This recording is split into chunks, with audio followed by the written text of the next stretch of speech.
দিনভর ভোট গ্রহণের পর এবারে চলছে অপেক্ষার প্রহর, অর্থাৎ একদিকে চলছে ডাকসু নির্বাচনের ভোট গণনা এবং অন্যদিকে তাদের পছন্দের প্রার্থীদের কাঙ্ক্ষিত রেজাল্টের জন্য অপেক্ষায় রয়েছে বাহিরের সমর্থকেরা। দেখছেন যে এখানে বিপুল পরিমাণ জনগণ এখানে জড়ো হচ্ছে এবং সেই আজকে ডাকসু নির্বাচনের ফলাফলের জন্য সবাই অপেক্ষা করছে। কেননা এই নির্বাচনটিকে অনেকে মনে করছেন জাতীয় নির্বাচনের মডেল। আজকের এই নির্বাচন কতটা স্বচ্ছ হবে তার উপর নির্ভর করবে জাতীয় নির্বাচনের পরিবেশ কেমন হবে।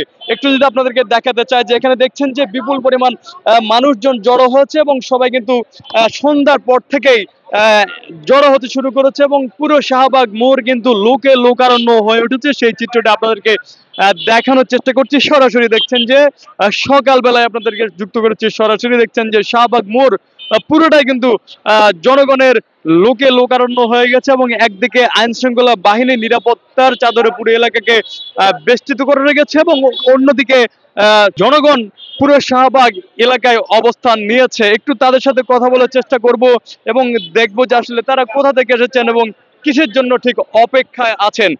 কথা বলি, আপনি কোথা থেকে এসেছেন? আপনার কোথা থেকে এসেছেন? আমি আসছি বলতা গাউসিয়া। বলতা গাউসিয়া এখানে কেন আসলাম নির্বাচন দেখার জন্য। আপনি কি কোনো দলের সমর্থক কিনা? কোনো পছন্দের প্রার্থী আছে? হ্যাঁ আছে তো, কে আছে? ছাত্র শিবির। ফলাফল পাওয়ার অপেক্ষায় আছেন। কেমন ভোট ফলাফল প্রত্যাশা করেন? আশা করি ইনশাল্লাহ আগাই যাবে। আগে যাবে। আপনি কোথা থেকে আসছেন? আমি কিশোরগঞ্জ থেকে। কিশোরগঞ্জ থেকে কি এখানে সরাসরি এত দূর থেকে এখানে কেন? জি, আমি ছাত্র দলকে সমর্থন করি এবং আমাদের যে প্যানেল, এই প্যানেলের সমর্থনে এখানে অবস্থান করছি। তাই? জি কেমন কেমন প্রত্যাশা করছেন ফলাফল? জি, ফলাফল তো প্রত্যাশা করছি আমরা ইনশাল্লাহ বিপুল ভোটে বিজয়ী হব, এই প্রত্যাশা নেই সকাল থেকে না খেয়ে এখন পর্যন্ত এখানে অবস্থান করছি। না খেয়ে অবস্থান করছেন এখানে? জি, ছাত্র দলকে ভালোবাসি। ছাত্র দলকে ভালোবাসেন, এত ভালোবাসা? জি জি আপনি না খেয়ে অবস্থান করছেন? জি জি একদিকে ছাত্র দল কর্মী পছন্দের প্রার্থীর ফলাফলের জন্য অপেক্ষা করছেন এখানে, অন্যদিকে ছাত্র শিবিরের একজন কর্মী এখানে যে শুভাকাঙ্ক্ষী এখানে অপেক্ষা করছেন ফলাফলের জন্য। এই যে দুজনের মধ্যে দেখছি যে দুজনই প্রত্যাশা করছেন দুজনের প্রার্থী জয় হোক, অর্থাৎ বিজয় হয়ে ফিরে এসে। আসলে হারা জিতা এটা আসলে কোনো বিষয় না, সবচেয়ে বড় জিনিস হলো মানুষের একটা স্বপ্ন থাকে, ঠিক আছে? যে পাশ করবে তার স্বপ্নটা পূর্ণ হবে, আর যে পাশ করবে না সেই যে স্বপ্ন আরো হবে সেটা না, ভবিষ্যতের সামনের দিকে আরো আশা করি ইনশাল্লাহ আগায় যাবে, এটাই আমাদের প্রত্যাশা। তাই বলে এটা মনে করে যে আমরা মন খারাপ করবো তা না, আমরা সবাই মিলেমিশে কাজ করবো বা আমরা উভয় দলকে, যে দল ব্যর্থ হবে তাকে আমরা আর কি সান্ত্বনা দেবো, বা যে দল জিতবে তাকে তার সাথে আমরা উৎসব করবো, এটাই। পছন্দের প্রার্থীর বিজয় অথবা বিজয় না হওয়ার পেছনেও কি আপনারা ছাত্র বান্ধব নেতা চান কিনা? জি জি অবশ্যই।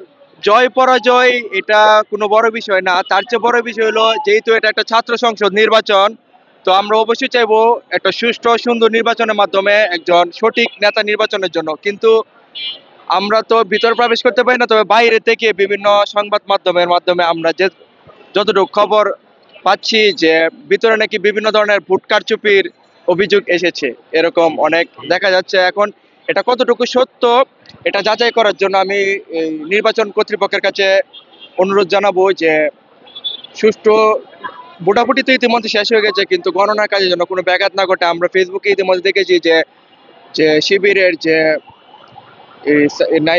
সাদেক নাইম উনি ভোট গণনা কক্ষে প্রবেশ করছে, এটা তো কোনোভাবেই বৈধ নয়। ভোট গণনা কক্ষে তো এটা কখনো এটা কাম্য নয়।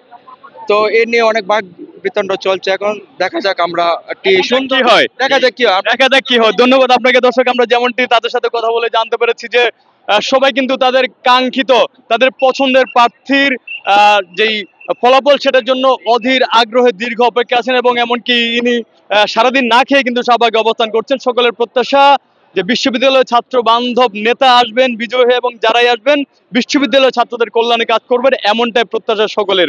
অবি আরিফ, সকালবেলা, ঢাকা বিশ্ববিদ্যালয়, ঢাকা।